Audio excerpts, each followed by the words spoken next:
ರಾಜ್ಯದಲ್ಲಿ ಸರೋಜಿನಿ ಮಹಿಷಿ ವರದಿ ಜಾರಿಯಾಗಬೇಕು ಅಂತ ದಶಕಗಳಿಂದ ಹೋರಾಟ ನಡೀತಾ ಇದೆ.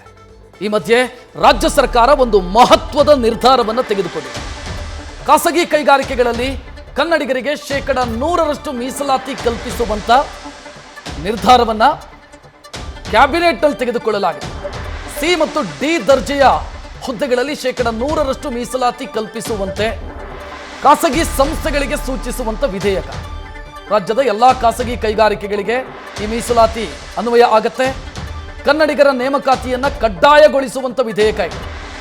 ರಾಜ್ಯ ಸಚಿವ ಸಂಪುಟದ ಒಪ್ಪಿಗೆ ಇದಕ್ಕೆ ಸಿಕ್ಕಿದೆ. ನೆಕ್ಸ್ಟ್ ಇನ್ನು ಅಧಿವೇಶನದಲ್ಲಿ ಅದನ್ನು ಮಂಡನೆ ಮಾಡಬೇಕಾಗತ್ತೆ. ವಿಧಾನಸಭೆ ಮತ್ತು ವಿಧಾನ ಪರಿಷತ್ನಲ್ಲಿ ಪಾಸ್ ಆದರೆ ಅದು ಕಾನೂನಾಗಿ ಬದಲಾಗುತ್ತೆ.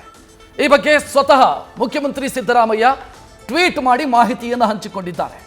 ಸಿ ಮತ್ತು ಡಿ ದರ್ಜೆಯ ಹುದ್ದೆಗಳಲ್ಲಿ 100% ಮೀಸಲಾತಿ ಕನ್ನಡಿಗರಿಗೆ ಅನ್ನುವಂಥ ಮಹತ್ವದ ನಿರ್ಧಾರವನ್ನು ರಾಜ್ಯ ಸರ್ಕಾರ ತೆಗೆದುಕೊಳ್ತಾ ಇದೆ.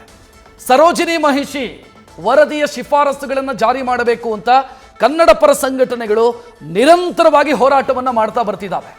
ಈ ಮಧ್ಯೆ ರಾಜ್ಯ ಸರ್ಕಾರ ಸಂತಸದ ಸುದ್ದಿಯೊಂದನ್ನು ಕನ್ನಡಿಗರಿಗೆ ಕೊಡುವಂಥ ಹಂತಕ್ಕೆ ಬಂದು ತಲುಪಿದೆ.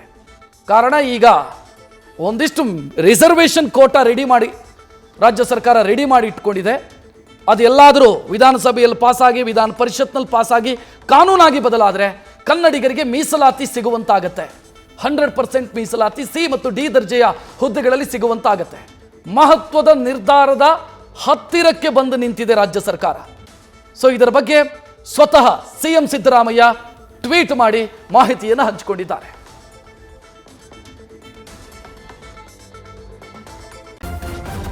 ನ್ಯೂಸ್ ಫಸ್ಟ್ ನಿರ್ಭೀತಿಯಿಂದ ನಿಮ್ಮ ಪರವಾಗಿ.